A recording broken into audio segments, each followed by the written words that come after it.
Doctor ইউনূসের আকাশে মেঘের ঘনঘটা আসলে কি কোনো মেঘ আপনারা দেখতে পাচ্ছেন? এবং যে প্রশ্নটি আমি আমার ভূমিকা থেকে করলাম, ডক্টর ইউনূস ভারত সরকারের কাছে সাহায্য চেয়েছেন। এটি কি সত্য নাকি? না, আপনার মানে স্পেসিফিক কোয়েশ্চেন এর উত্তরে বলবো যে আমি সেটা জানি না যে ইউনূস ভারত সরকারের কাছে সেফ এক্সিট চেয়েছেন কি চাননি। কিন্তু আকাশের যেটা আপনি শিরোনাম করেছেন মেঘের ঘনঘটা, উনি ৮ই আগস্ট যেদিন থেকে দায়িত্ব নিয়েছেন সেখান থেকেই মেঘের ঘনঘটা ছিল। হয়তো বৃষ্টি নামেনি, সেটা অন্য বিষয়, কিন্তু মেঘের ঘনঘটাটা তখন থেকেই ছিল, সেটাই চলছে ১ বছর।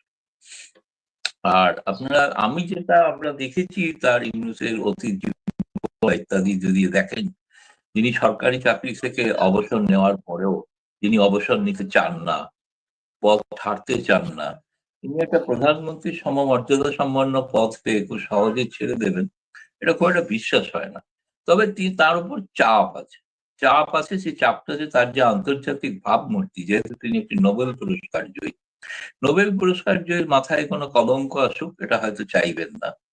সেই কারণে তিনি ঘোষণা করেছেন যে তিনি নিমরাজি হয়েছেন যে ফেব্রুয়ারিতে তিনি নির্বাচন রমজানের আগে করে দেবেন বলে, এরকম সেই নির্বাচনের রোড ম্যাপ তৈরি করার জন্য নির্বাচন কিন্তু আপনি যেটি বলছেন এগুলো তো আমরা জানি, কিন্তু আপনি যেটি বলছেন যে তিনি যখন ৫ই আগস্টের পরে দায়িত্ব গ্রহণ করেন তখন তখনও মেঘের ঘনঘটা তার আকাশে ছিল। আপনি বলছেন। সেটা কি ডক্টর ইউনূস বুঝতে পেরেছিলেন? ১ নম্বর প্রশ্ন। ২ নম্বর প্রশ্ন, তখন যেই মেঘ সেটি কি এখন আরো গাঢ় হয়েছে? মানে মেঘটা হচ্ছে। কোন ঠিকই লেভেলের? এটা কি বলেছেন। ঘূর্ণিঝড়ে পরিণত না, হবে? সঠিক প্রশ্ন। এবং প্রথম দিকে তিনি বোঝেননি। তার ধারণা গোটা আন্তর্জাতিক দুনিয়া তাকে নিয়ে বাহবা দেবে, আসবে, তিনি দেশে গণতন্ত্র প্রতিষ্ঠা করেছেন তো তথাকথিত। এবং ফলে সেই ধারণাটা ধীরে ধীরে ধীরে ধীরে কাটতে শুরু করে প্রায় বছর শেষ হওয়ার আগে। ফলে আপনি যে মেঘের ঘনঘটা বলেছিলেন যে নিশ্চিতভাবে আরো গভীর থেকে গভীরতা রয়েছে। বাদলের রং যে ঘনঘটা ছিল সেই ঘনঘটাটা আরো গভীর হয়েছে, বিষয়ে কোনো সন্দেহ নেই। তার একটা বড় কারণ আমার যেটা মনে হয় তার যে ওপর আশীর্বাদ যেটা ছিল যাদের, যদি পশ্চিমা শক্তির বলি, তাহলে পশ্চিমা শক্তির যে কোনো কারণেই হোক আমাদের ধারণা অনুসারে, যে আমি ধারণা ভুল হতে পারে, যে সেই সেই সমর্থনটা তিনি হয়তো আগের মতো পাচ্ছেন না। দ্বিতীয়ত তার যে মেঘের ঘনঘটাটা বড় কারণ, যেই মুহূর্তে মানে স্বর্ণযুগে পৌঁছেছে জামায়াত ইসলামী, তাদের এমন কোনো সুযোগ আসেনি। ফলে তারা জানে যে জামায়াত যখনই কোনো নির্বাচন হোক, তাতে স্বাভাবিক নির্বাচনে তাদের যে আসন সংখ্যা, তারা ঢাকার রাস্তা অচল করে দিতে পারে। কিন্তু সকল ভোটারদের, আমি তো ১২ কোটি ভোটার দেখলাম, তাদের ১০% ১২% ভোট পাবেন বড় জোর। তো সেই ভোট পেয়ে তাদের কিন্তু তাদের যে আকাঙ্ক্ষা ক্ষমতা নিয়ন্ত্রণ করা, যেটা এখন তারা করছেন, সেইটা তখন তারা করতে পারবেন না। এবং ফলে সেই কারণে তারা যে দাবিগুলো করছেন, প্রপোর্শনাল পিয়ার প্রথায় নির্বাচন, মানে আনুপাতিক হারে সিট হোক, যেটা বাংলাদেশে কখনই হবে না। এবং সেটা যখন নির্বাচন কমিশন রাজি হবে না, তখন তারা কি ভূমিকা পালন করবেন সেই ঘনঘটাটা ইউনূস বুঝতে পারছেন এবার। দ্বিতীয়ত যারা ছাত্র, যারা তাকে প্রধান উপদেষ্টা বানিয়েছেন, সেই ছাত্রদের দলও তারা চান সংস্কার। এবং সেই সংস্কারের নামে এবং বিচার বিচার তারা বিচার নয় বা একটা হয়ে গেল, যা হোক একটা কিছু, কিন্তু সংস্কার হওয়াটা তো সম্ভব নয় যতগুলো সংস্কারের দাবি করা। ফলে তারা সেই সংস্কার ছাড়া নির্বাচন চাইবেন কি, সেটা কিভাবে সামাল দেবেন, সে নিয়ে ইউনূসের চিন্তা বাড়ছে, এ বিষয়ে কোনো সন্দেহ নেই। তৃতীয়ত হচ্ছে যে সেই কারণে আমি দেখছি যে তিনি প্রথম দিনে এক দফা রাজনৈতিক দলের সঙ্গে বৈঠক করেছেন। আবার হয়তো আরেকটা বৈঠকও আজ হওয়ার কথা আছে, এরকম একটা শুনেছিলাম। আশা করি হবে সেটা। কিন্তু এর মধ্যে তার উপর অন্যান্য দল, তার যে সহযোগী যারা সমর্থনে নিয়ে বলে আছেন, তারা দাবি তুলছে প্রায় যে জাতীয় পার্টিকে নিষিদ্ধ করতে হবে। তো সেটা নিয়ে একটা দেশে সহিংসতা বা অরাজকতার আশঙ্কা আছে। আইন শৃঙ্খলা এবং নির্বাচন পরিচালনা যদি সেনাবাহিনী করে থাকে, এটা করে দেশে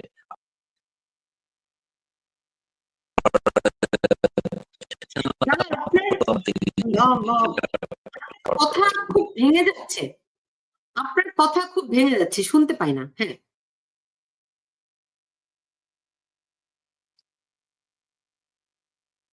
প্রবলেম আছে এখানে। সেই না, খুব জন্য নয়েজ, খুব আমি নয়েজ করছে। আপনি কি কষ্ট করে আরেকবার জয়েন করবেন?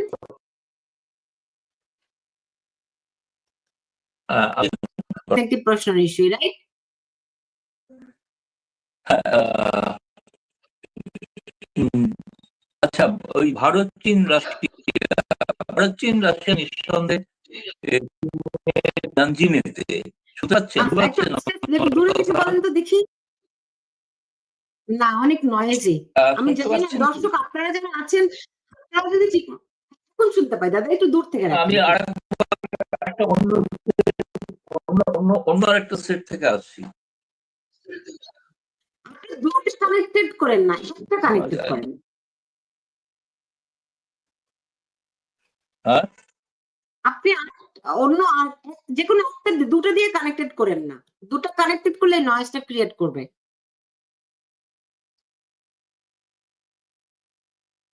আপনি যে কোনো একটা বন্ধ করে দেন। আপনার সম্ভবত দুইটা ওপেন দেখে ইকো হচ্ছে।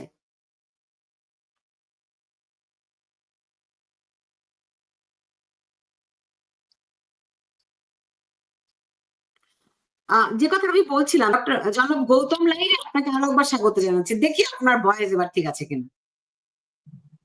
না, এবার দেখুন, আমি আসলে আমার সার্ভিস প্রোভাইডারটা চেঞ্জ করলাম। আগে যেটা ছিল তার থেকে অন্য। দেখুন, শোনা যাচ্ছে কি? একদম পারফেক্ট আছে, পারফেক্ট, পারফেক্ট। জি, বলুন।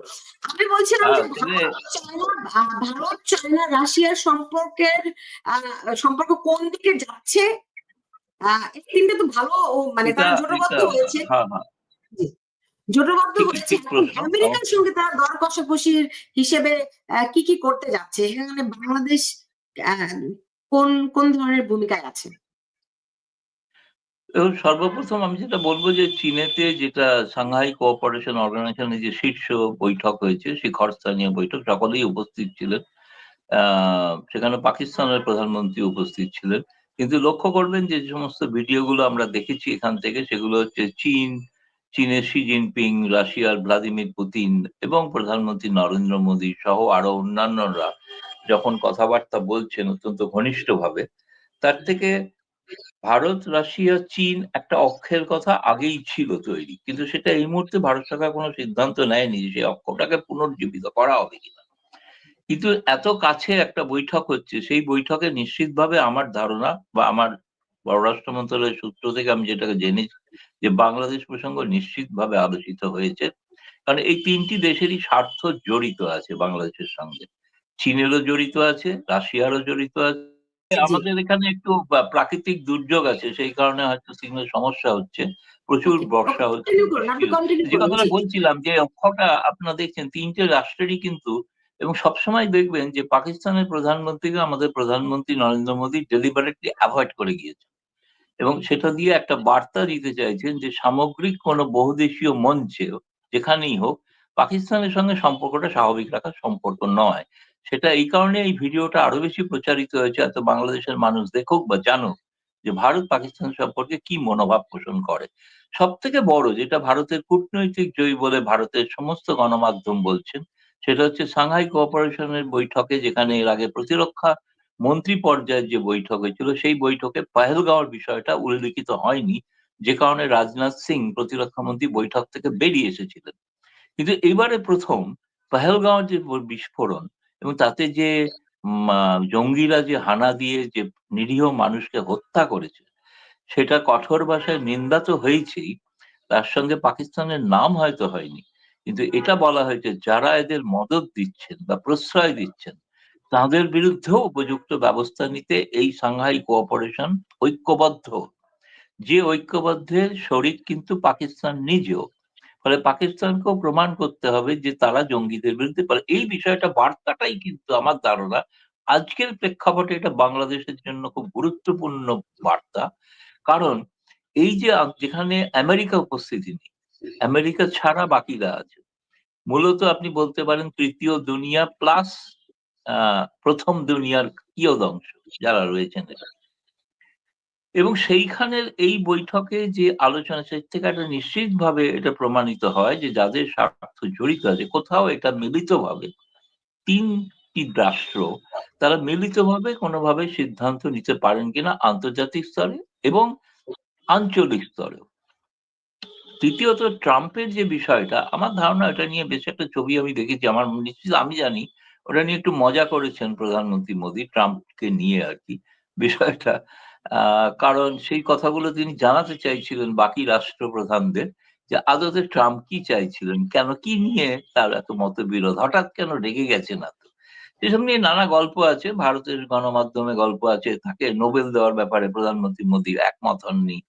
কেউ কেউ বলেন যে ট্রাম্প ভারতের যত বড় বড় বিজনেস সংস্থা আছে সেখানে তিনি কারণ ট্রাম্প একজন খুব বড় ব্যবসায়ী, তিনি ব্যবসা ছাড়া কিছু বোঝেন না। তো ফলে সেক্ষেত্রে কূটনীতির থেকেও ব্যবসাটা তার প্রধান বিষয়। তো সেই সব নিয়ে হয়তো মজা টজা হয়ে থাকতে পারে, কিন্তু মূল বিষয়টা যে আমেরিকার যে বিষয়টা যে ক্ষেত্রে হয়তো একটা যৌথভাবে ট্রাম্পের শুল্ক জনিত যে আঘাত এসছে সেটাকে কিভাবে মোকাবিলা করা যায়। একই সঙ্গে কিন্তু প্রধানমন্ত্রী মোদীর ভাষণ যদি দেখেন, মোদী কিন্তু স্মরণ করিয়ে দিয়েছেন কেবল ভারত নয়, চীনও কিন্তু জঙ্গিবাদের শিকার। ফলে জঙ্গিবাদের মোকাবিলা করতে গেলে ভারত চীনকে একত্র এক জায়গায় এক মঞ্চে আসতেই হবে। তাদের নিজেদের মধ্যে যে দ্বিপাক্ষিক যে বিবাদগুলো আছে সেগুলোকে কিঞ্চিত ভাবে দূরে সরিয়ে রাখা, কিন্তু সরিয়ে রাখাও নয়, একই সঙ্গে সিদ্ধান্ত হচ্ছে কিন্তু সীমান্ত বৈঠকটাও যাতে আরো নিবিড় করা যায়, আরো যাতে দ্রুত এই বিষয়ে কোনো একটা ফয়সালার দিকে যাওয়া যায়। ফলে আমার কাছে মনে হচ্ছে সাংহাই কোঅপারেশনের যে বৈঠকটা, শিখর বৈঠকটা, এটা সামগ্রিকভাবে নতুন একটা বিশ্বের যদি বলেন ওয়ার্ল্ড অর্ডার, একটা ওয়ার্ল্ড অর্ডার তৈরি করার ক্ষেত্রে একটা নতুন দিক নির্দেশ করেছে। এটার পরিণতি আর একদিন দুদিন, এবং আমি জানি এক দুদিনের মধ্যে ভারতে আর বহু রাষ্ট্রনেতা সফর করছেন পর পর, মানে পররাষ্ট্রমন্ত্রী পর্যায়ে, রাষ্ট্রনেতা পর্যায়ে, ভুটানের প্রধানমন্ত্রী আসছেন, অনেক কেউ আসছেন যে যাদেরকে হয়তো আমার ধারণা ভারত থেকে একটা কোনো ব্রিফিং দেওয়া হবে যে এই আলোচনার নির্যাস কি। ব্যবসাজনিত বা আর্থিক বিষয় তো রয়েছেই, তার সঙ্গে যেটা সবচেয়ে বড় বিষয় যে কিভাবে ভারত বা বাকি দেশগুলো যে একটা উদ্ভূত এই মুহূর্তে আশঙ্কা, সেই আশঙ্কাটা হলো জঙ্গিবাদ। এবং এটা ভারতের ধরুন, ভারতে এটা মনেই করে যে এই মুহূর্তে দুর্ভাগ্যজনক হলেও ইউনূসের যে কারণে চাপে আছেন তিনি হয়তো চান না, আমি তাকে মনে করছি না যে তিনি জঙ্গি, কিন্তু তিনি যে ঘটনা যার সরকার যেটা করছে তাতে তার উপরই দায় চাপছে যে তিনি জঙ্গিবাদকে প্রশ্রয় দিচ্ছেন। কারণ একের পর এক যারা জেলে আটক ছিলেন, হিজবুত তাহরির লোকেরা মিছিল করছে রাস্তায় নিষিদ্ধ, অথচ প্রশ্ন তুলছেন ভারতে আওয়ামী লীগের নেতারা কেন করছেন। আরে আওয়ামী লীগ তো নিষিদ্ধ আপনার দেশে, ভারতে তো নয়, কিন্তু হিজবুত তাহরির তো যারা বিশ্বে নিষিদ্ধ, তো তাদেরকে অ্যালাউ করছেন মিছিল করতে। সেটা ব্যাপারে আপনার মনে হচ্ছে না, আপনার তো কখনো মনে হচ্ছে না যে কেউ তো বাংলাদেশের না সাংবাদিক না আওয়ামী লীগ কেউ তো প্রশ্ন তোলেনি এতকাল কেন যেন অপরাধের অভিযুক্ত তারেক রহমান লন্ডনে বসে রাজনৈতিক কর্মকাণ্ড চালিয়েছেন, কিন্তু নির্বাচনও পরিচালনা করেছেন। সেটা তো অধিকার, সেটা করতেই পারেন, তাতে তো আওয়ামী লীগ আপত্তি করেনি, ভারত আপত্তি করেনি, কেউ না। এমনকি সবচেয়ে মজার কথা যেটা, যখন এখানে অস্থায়ী মুজিব সরকার প্রতিষ্ঠিত হয়েছিল, স্বাধীন বাংলাদেশ সরকার ভারতে, তখন পাকিস্তান পর্যন্ত আপত্তি তোলে। এখন সেই সব আপত্তি তো আমার মনে হয় সেই কারণে ইউনূস একটু চাপে পড়ে গিয়েছেন। তিনি অর্থনীতিবিদ হতে পারেন, নোবেল পুরস্কার পেয়েছেন, নিশ্চয়ই সম্মানের স্থান তাকে দেওয়া উচিত। কিন্তু আমি বলবো না যে লন্ডনের রাস্তায় তাকে যেভাবে শুনেছি পচা ডিম নাকি ছড়া হয়েছিল, এগুলো করা উচিত নয়। বা নিউ ইয়র্কে কোনো একজন উপদেষ্টাকে তাড়া করেছিলেন আওয়ামী লীগের নেতা, ওগুলো ঠিক নয়, বরং কূটনৈতিক রাজনৈতিক ভাবেই মোকাবেলা করা উচিত। কিন্তু সেই ঘটনার পর তো তারা সেখানে সেরকম কোনো প্রতিবাদ করেনি।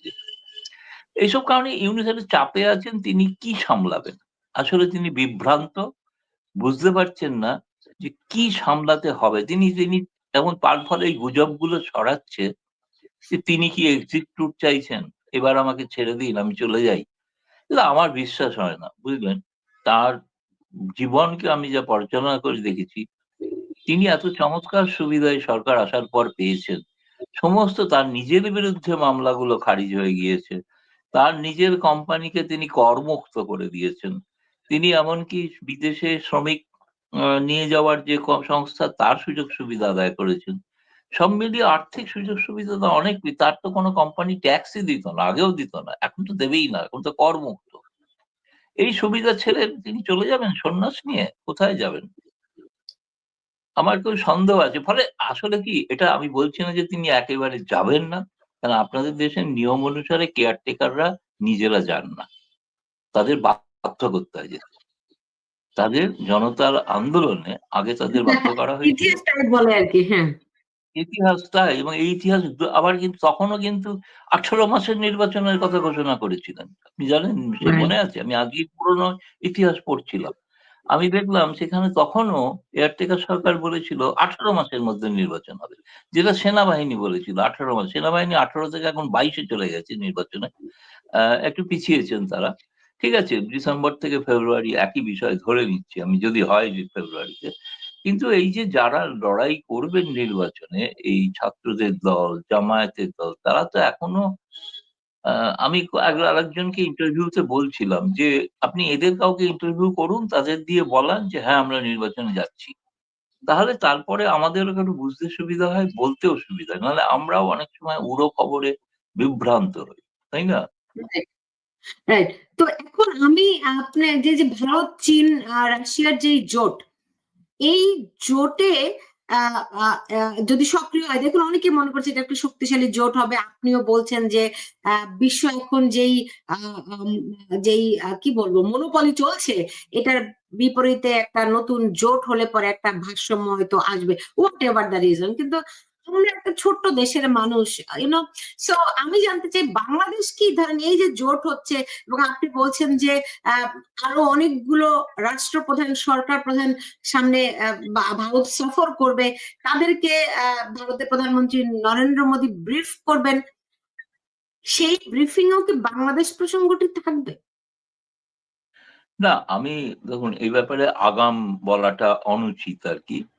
আমি কোনো অনুমানের ভিত্তিতে কোনো কথা বলতে চাই না। আমি যেটা বলছি এখন যে এই মুহূর্তে সাংহাই কোঅপারেশন অর্গানাইজেশনে যে আলোচনা হয়েছিল, সেখানে নিশ্চিতভাবে দেখবেন ডকুমেন্টেই লেখা আছে যে আঞ্চলিক বিষয় উত্থাপিত হয়েছে। ফলে আঞ্চলিক বিষয় বলতে, আঞ্চলিক বিষয় তো নিশ্চিতভাবে তো তার মধ্যে একটা বাংলাদেশে যেহেতু ঘটনাবলী ঘটছে, সেখানে নির্বাচন হবে কি হবে না, নির্বাচন নিয়ে সমস্যা কি, ইত্যাদি বিষয় থাকছে। ফলে ভবিষ্যতে এই বিষয়টা আলোচিত হবে কি হবে না সেটা এখনো কিন্তু ঠিক নেই। আমি সেটা আগাম কোনো আলোচনা না হওয়ার পরে আমি বলতে পারবো, আলোচনা হওয়ার আগে বলতে পারবো। আমি বুঝতে পারছি দাদা। এখন আপনি আমাকে তাহলে বলুন যে এই যে সাংহাই কোঅপারেশনের যে আলোচনাগুলো হয়েছে, এখানে কি ভারত এবং আমেরিকার মধ্যে যেই টানাপোড়েন, একটা কূটনৈতিক টানাপোড়েন তো আছে, হ্যাঁ? তো সেই টানাপোড়েনে বাংলাদেশ কি একটা অস্ত্র কিনা? না, বাংলাদেশ কোনো অস্ত্র কিনা আমি নেই না, সেটা হচ্ছে সরাসরি ভাবে বাংলাদেশের ঘটনাবলীর ওপরে ভারত, চীন, রাশিয়া, তিনটি দেশই রাষ্ট্রই প্রভাবিত হবে। এবং যে কথাটা জঙ্গিবাদের কথা যেখানে উল্লেখিত হয়েছে স্টেটমেন্টে, ফলে এই প্রভাবটা, আমেরিকা তো আটলান্টিক পাড়ের আমেরিকা, সেখানে তো কোনো প্রভাব পড়াবে না। আমেরিকার সঙ্গে বর্তমান ইউনূস সরকারের সম্পর্ক যেটা আমরা শুনি, আগে যেটা ছিল, আমি যেটা শুনছি বা মনে হচ্ছে যা, আমেরিকা সম্ভবত একটু বোধহয় হাত তুলে নিয়েছে বা একটু হতাশ হচ্ছে। তারা যেটা ভেবেছিলেন যে, আপনি বলছেন যেটা ইউনূসের পক্ষে চিন্তার বিষয়, তাদের ধারণা ছিল যে পেন্টাগন বা হোয়াইট হাউসে, যে তারা ইউনূসকে দিয়ে তাদের অর্জিত বিষয় তারা সাফল্য আনতে পারবে, কিন্তু সেটা আনতে পারছেন না। নানা বিবিধ ব্যবধান দেখা যাচ্ছে, বিভ্রান্তি, বিবাদ হচ্ছে করিডোর প্রসঙ্গে, আমেরিকাকে আরো সুযোগ দেওয়া প্রসঙ্গে, কিংবা ধরুন সেন্ট মার্টিন দেওয়ারই বিষয় এখনো তো চূড়ান্ত সিদ্ধান্ত হয়নি, তাতে আমেরিকা বিরক্ত হতে পারে। এখন আমেরিকা তাই চাইছে যে একটা কোনো দ্রুত কোনো রাজনৈতিক সরকার আসুক, তাদের দিয়ে যদি ফের আবার কোনো একটা কোনোভাবে কিছু করা যায়। তাহলে আপনি তো শুনেছেন বোধহয় ডোনাল্ড লু যদি সর্বশেষ যে বৈঠকে এসেছিল, তিনি যে বৈঠকটা করেছিলেন অনেকের মধ্যে, তাতে এমন কথা বলেছিলেন যে আমেরিকা চাইলে কোনো সরকারকে ফেলতে পারে না, এটা হয় না। সেই কথাটা আজকে বেরিয়ে এসছে, আজকে জানা যাচ্ছে। ফলে আমেরিকা তো চাইতেই পারে কোনো সরকারকে ফেলে দেওয়ার ক্ষেত্রে, কিন্তু সে অনেক জায়গায় চেষ্টা করতে পারে। বড় দেশ হলে ভারতের মতো বড় দেশ হলে ছোট ছোট দেশে তারা সফল হয়ে থাকে। তাদের তাদের এজেন্ডা অনুসারে তারা সরকার আনতে পারেন। দরকার হলে সরকার প্রধান রাষ্ট্রপ্রধানকে হত্যাও করিয়ে দিতে পারেন। কিন্তু সেটা ভারতের মতো তো বিশাল দেশ, সেখানে হয়তো করা হয়তো তাদের পক্ষে চেষ্টা করেন, কিন্তু আমি বলছি না তারা চেষ্টা করছেন না, এখনো হয়তো করছেন। জি। চেষ্টা হয়তো করবে যে ভারত সরকার কিভাবে বিবৃত করা যায়, তার একটা বড় প্রধান কিভাবে ব্যবসায়িক দিক থেকে।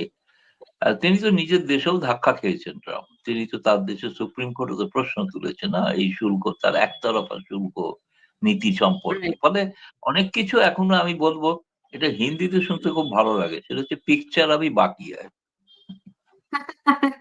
পিকচার আমি বাকি কিন্তু আহ, আহ, কত পিকচার বাকি আমি যেগুলি জানতে চাচ্ছি বর্তমান পরিস্থিতি সংক্রান্ত, সেটি হচ্ছে যে ধরেন আহ আপনি বলছেন যে নির্বাচন ফেব্রুয়ারিতে হবে কিনা, হ্যাঁ, অনেকে বিশ্বাস করে না যে ফেব্রুয়ারিতে নির্বাচন হবে। আপনি দেখছেন ইদানিং আমেরিকায় যে বাংলাদেশের অ্যাম্বাসাডার, বাংলাদেশের যে বাংলাদেশে আমেরিকার যে অ্যাম্বাসাডার রয়েছেন মিস জ্যাকবসন, তিনি ইদানিং খুব তৎপরতা শুরু করেছেন। তিনি লন্ডনে তারেক রহমানের সঙ্গে বৈঠক করেছেন, তিনি প্রধান বিচারপতির সঙ্গে বৈঠক করেছেন, অনেকের সঙ্গে খুব বৈঠক করছেন এবং নির্বাচন কমিশনের সঙ্গে বৈঠক করেছেন। কিন্তু মানে হঠাৎ করে তার তৎপরতা এইসব রাষ্ট্রের মানে এই সাংবিধানিক এই সমস্ত পজিশনের সঙ্গে এগুলি খুবই ইঙ্গিতপূর্ণ। আমরা এরকম তৎপরতা 111-এর সময়ও দেখেছি, তাই না? সো আমরা জানি এগুলো কিসের আলামত। আপনার কি মনে হয় আমেরিকা এখন চায় যে ডক্টর ইউনূসের অধীনে নির্বাচনটি অন্তত হোক? মানে আপনি বলেছেন দেখুন, যে চাওয়াগুলো ডক্টর ইউনূসের কাছে ছিল, সেগুলো ডক্টর ইউনূস পূরণ করতে পারছেন না, এই ব্যাপারে আমেরিকা মোটামুটি নিশ্চিত হয়ে তারা নাখোশ আছেন। কিন্তু তারা কি এখন এরকম চাচ্ছেন যে ডক্টর ইউনূসের অধীনে শুধু নির্বাচনটি হোক, অন্তত এইটুকু হোক? দেখুন, প্রথম কথা একটু আহ, ছোট করে সংশোধন করতে চাই। সেটা হচ্ছে ঢাকায় কোনো রাষ্ট্রদূত নেই, যিনি আছেন তিনি চার্জ দ্য অ্যাফেয়ার্স।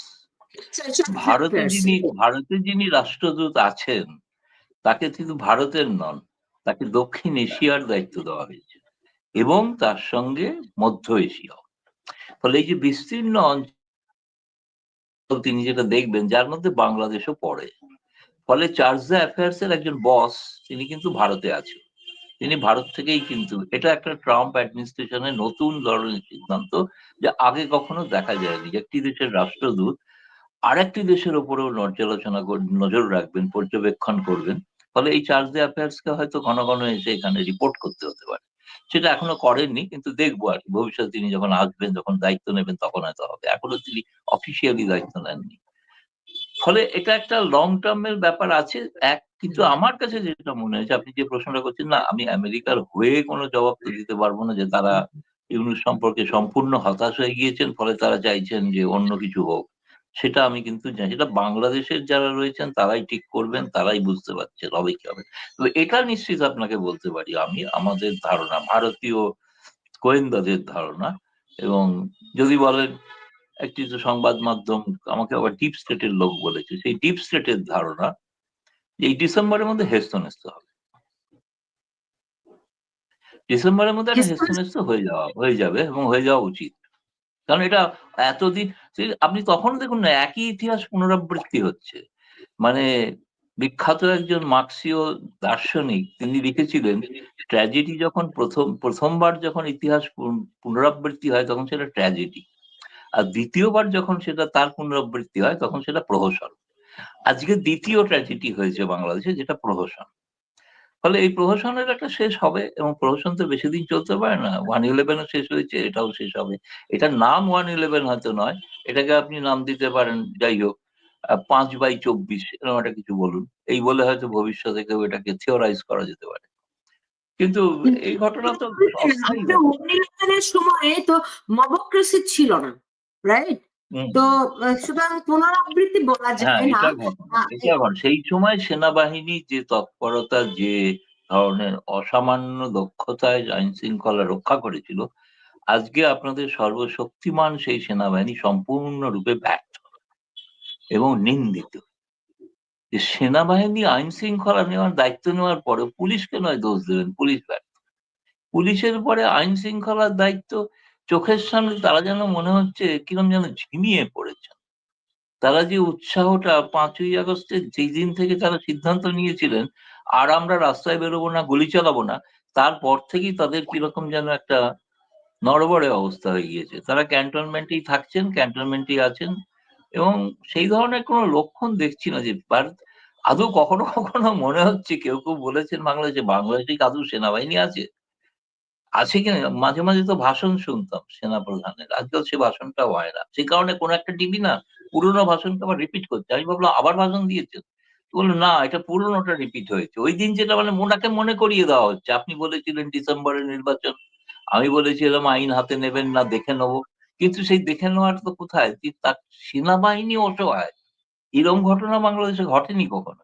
সেনা প্রধানকে জন্য জবাব দেওয়া উচিত, সেনা প্রধান সম্পর্কে প্রশ্ন তোলা যায় না, প্রশ্ন ওঠে না। কিন্তু ঘটনা হচ্ছে আজ যা ঘটেছে, তো সেনা প্রধানই ম্যাজিস্ট্রেরিয়াল পাওয়ার নিয়ে আছে সেনাবাহিনী।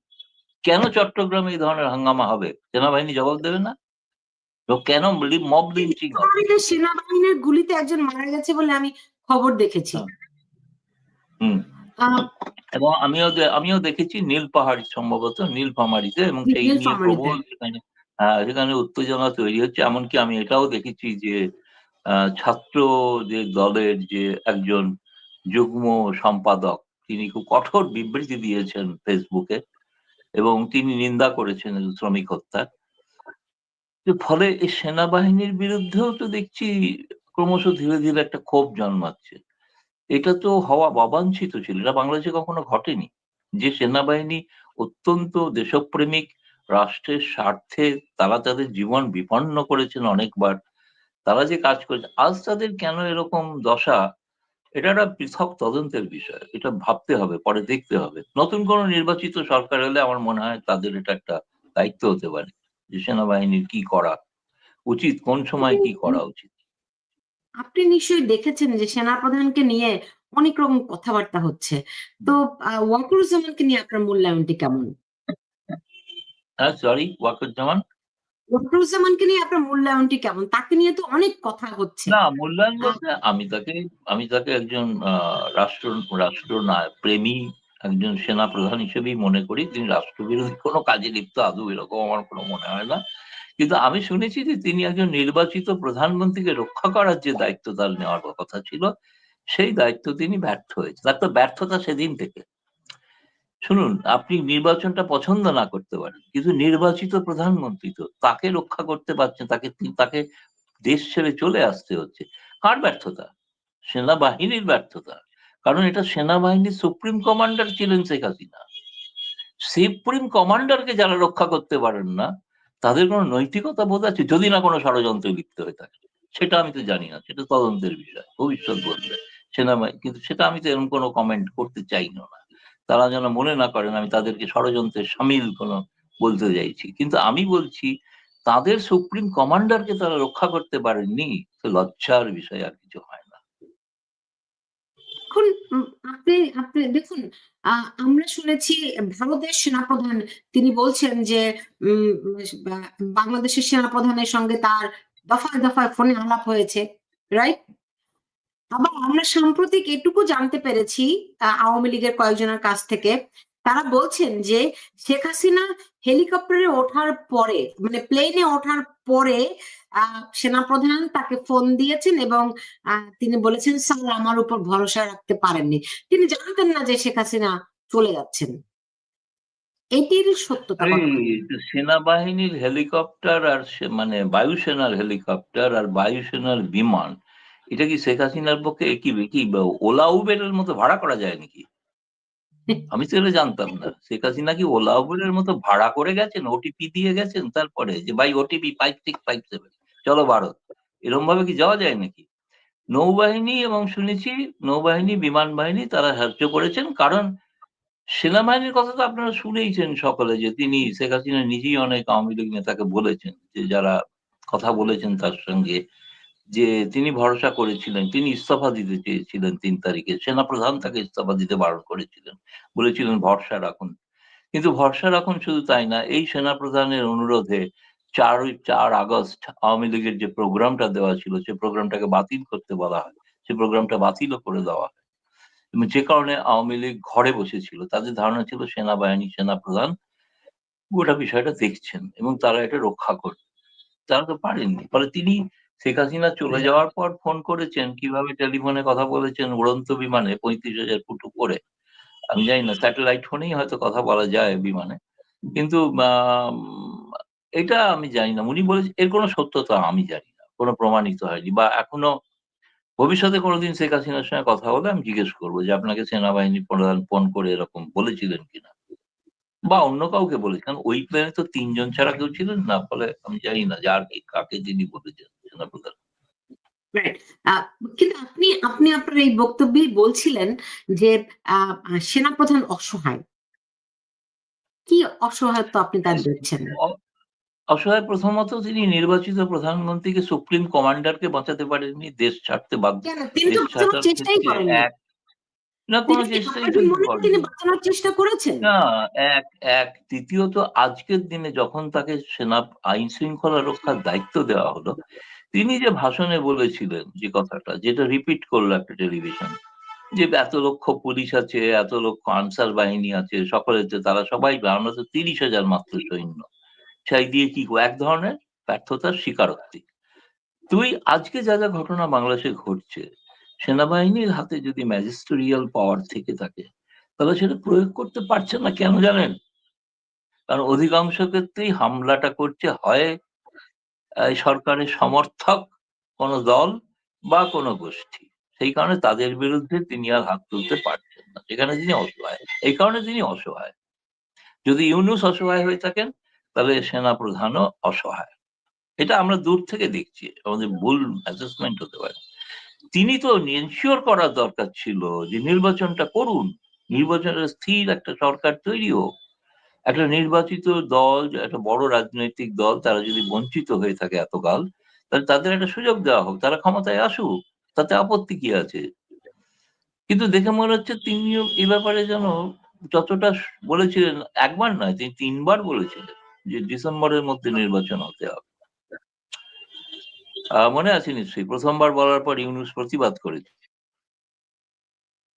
তার প্রধানের বলার কোনো ক্ষমতা নেই, অধিকার নেই, এবং প্রতিবাদ করেছেন নিউ ইয়র্ক থেকে জাতিসংঘে যাওয়ার। দ্বিতীয়বারও তিনি রিপিট করেছেন, তৃতীয়বারও বলেছেন, এমনকি এও বলেছেন যে তার মতের সঙ্গে ইউনূস সম্পূর্ণ একমত, এটাও বলেছেন। অথচ নির্বাচনটা ঠিক হলো তারিক রহমানের সঙ্গে কথা বলে ফেব্রুয়ারি। ঠিক আছে, সেটা নয়, মেনে নেওয়া গেল। কিন্তু এখন যারা বলছেন রোজ যে নির্বাচন এইভাবে হওয়াটা হবে না, সেক্ষেত্রে সেনাবাহিনী তো আবার উচিত ছিল সে আর একবার এনশিওর করা দেশের মানুষকে, না, যেটা বলা হয়েছে, ইউনূস সাহেব যেটা সিদ্ধান্ত নিয়েছেন সেটাই প্রতিপালিত হবে। তিনি তো কমান্ডার কনফারেন্স করেন প্রতি মাসে, শেষ দিকে। সে সময় সেখানে কি বলেছেন আমি সেটা জানি না, অবশ্য সেটা প্রকাশও হয়নি এবারে। ফেব্রুয়ারি ইলেকশন ব্যাপারে তিনি আর ফার্দার কোনো মন্তব্য করেননি।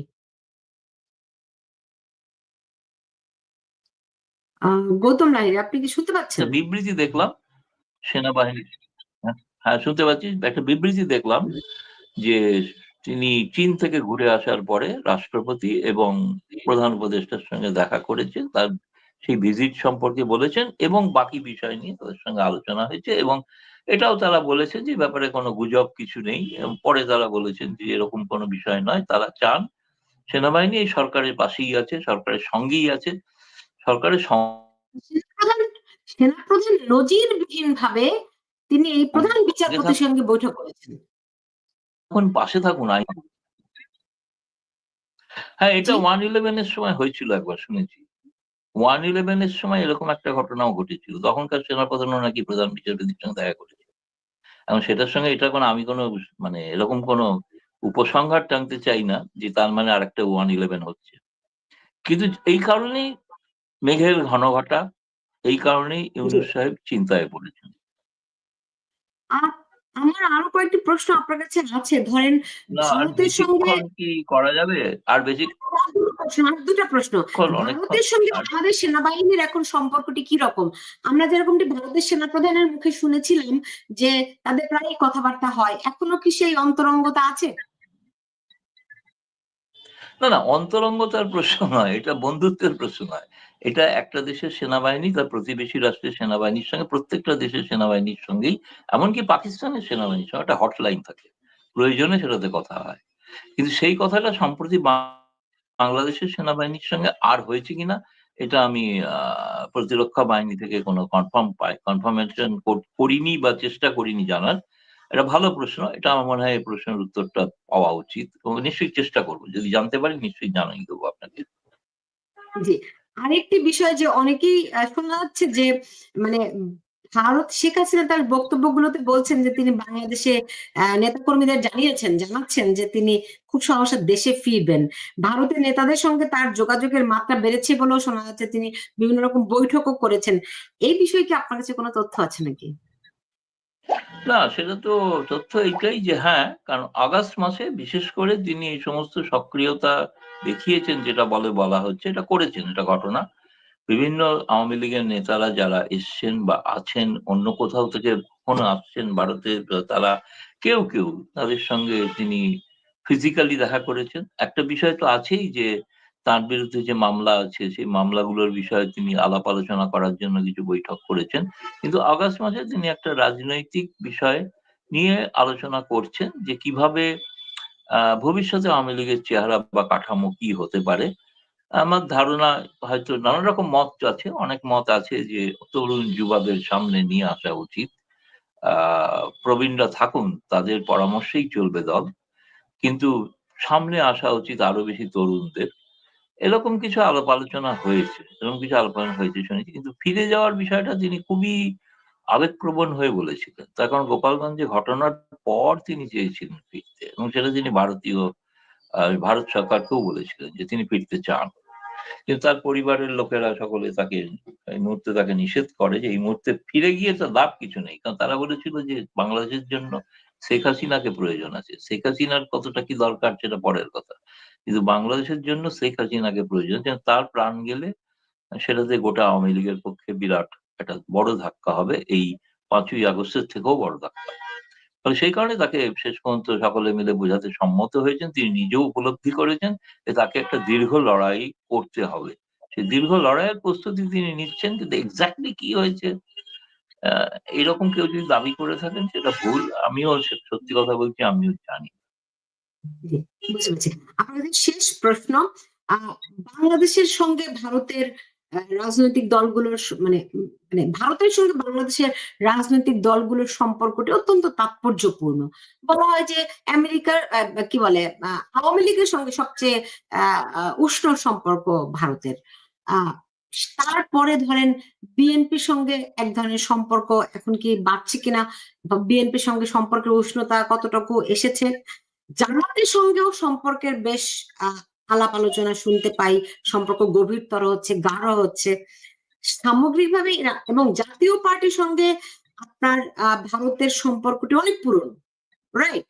এখন সাম্প্রতিক সময়ে ভারতের সাম্প্রতিক সময়ে এই গত গত কদিন আগে জাতীয় পার্টির উপর হামলা হয়েছে, আপনি জানেন, এবং তাদেরকে নিষিদ্ধ করার দাবি উঠেছে। সামগ্রিকভাবে এই যে প্রধান এখন বিএনপি, জামাত এবং জাতীয় পার্টি, এই রাজনৈতিক দলগুলোর সঙ্গে কাদের সঙ্গে বেশি সুসম্পর্ক এই মুহূর্তে বা কমফোর্টেবল অবস্থায় ভারত আছে? না, ভারতে প্রথম কথা হচ্ছে যে বাংলাদেশের বিষয়ে একটা রাজনৈতিক সর্বসম্মতি আছে, যিনি যে দলেরই হন, কংগ্রেস, বিজেপি, বামপন্থী, যে দলেরই হন। ছোটখাটো কিছু কিছু দল আছে, তাদেরও কিছু অসম্মতি আছে, এরকম নয়। এক, দুই হচ্ছে, আপনি প্রথমেই আসি জামায়াতের প্রসঙ্গে। জামায়াত দলটি সম্পর্কে ভারত সরকারের প্রধান দুটি রাজনৈতিক দলের কোনো সম্পর্ক নেই, হবেও না, রাজদর্শগত কারণে।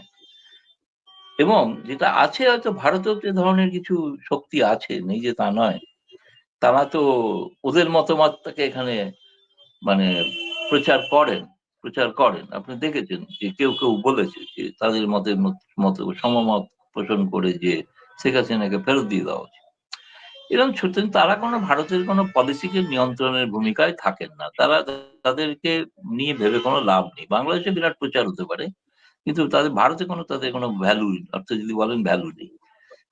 কংগ্রেস এবং বিজেপির আওয়ামী লীগ সম্পর্কে অবশ্যই সহমর্মিতা এবং কনসেনসাস আছে, গৌতম, সিদ্ধান্তে কোনো বিরোধিতা নয়।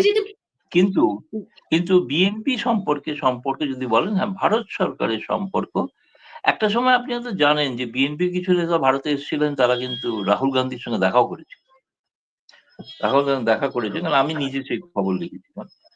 আর দুই হচ্ছে যে তিনি এছাড়া বিএনপির নেতারা 18-র আগে এসেছিলেন এবং এখনো কেউ কেউ এসেছিলেন। বিএনপির একজন বড় নেতা 9 বছর ভারতে ছিলেন, 9 বছর। তার সঙ্গে কি ভারত সরকারের কোনো কথা হয়নি?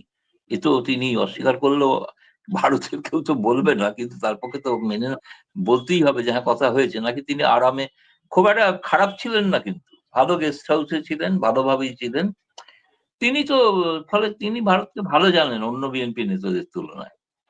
আমি বলছি না যে তিনি, অনেকে আপনাদের ওখানে একটা লেভেল করে দেওয়ার এই প্রবণতা আছে, না, তিনি ভারতের কোনো এজেন্ট নন, তিনি বাংলাদেশের বিএনপির এজেন্ট, এ বিষয়ে কোনো সন্দেহ নেই। কিন্তু সম্পর্ক রাখার ক্ষেত্রে বলেন, হ্যাঁ, একটা সেতু বন্ধনের কাজ হয়তো করতে পারেন, হচ্ছে না। কারণ ধরুন, ভবিতব্য যদি এমনই হয় যে শেষ পর্যন্ত একটা নির্বাচন হলো, হওয়ার পর বিএনপি ক্ষমতায় এসে গেল, যে আশাটা স্বাভাবিক বলে মনে হচ্ছে সকলে। আমি বলছি আওয়ামী লীগকে কন্টেস্ট করতে দিক বা না দিক, দিলেও আওয়ামী লীগ হয়তো সেই ধরনের এখন এই মুহূর্তে হয়তো নাও করতে পারে। কিন্তু বিএনপি যদি ক্ষমতা হলে, ভারতকে তো বিএনপির সঙ্গে, সেই সরকারের সঙ্গে সম্পর্ক রেখে চলতে হবে, তাই না? যেই বাংলাদেশের মানুষ যাকে নির্বাচন করবেন, 15 বা 20 বছর ধরে তারা শেখ হাসিনাকে নির্বাচন করেছিলেন, সে কারণে শেখ হাসিনার সঙ্গে ভারত সরকার সম্পর্ক রেখেছিল। বাংলাদেশ যদি ছুঁড়ে ফেলে দিয়েছে আজকে, তারপরে তার সম্পর্ক, তাকে তার প্রতি কৃতজ্ঞতা বশত তাকে এখানে আশ্রয় দেওয়া হয়েছে, সেটার ঘটনা। সেটা সম্পর্ক আছে। রাজনৈতিক মতাদর্শ বলে তো একটা বিষয় আছে, সেই বিষয়টার সঙ্গে ভারত সরকারের অনেক মিল আছে আওয়ামী লীগের মতাদর্শ, যেটা বিএনপির সঙ্গে সেরকম মতো আগে ছিল না। আমি শুনেছি 2001-06 যে স্মৃতি, সেটার থেকেও বিএনপি বেরিয়ে আসতে চায়। তারা মনে করেন ভারত একটা প্রতিবেশী বৃহৎ রাষ্ট্র এবং তার সঙ্গে সম্পর্ক রাখা যাবে। আমেরিকা, রাশিয়া, চীন চাইলেও কিছু, বা যে ভূমিকম্প হলে ইমিডিয়েট সাহায্য ভারতই করতে পারে, আমেরিকা পারে না করতে। কারণ, তাই না?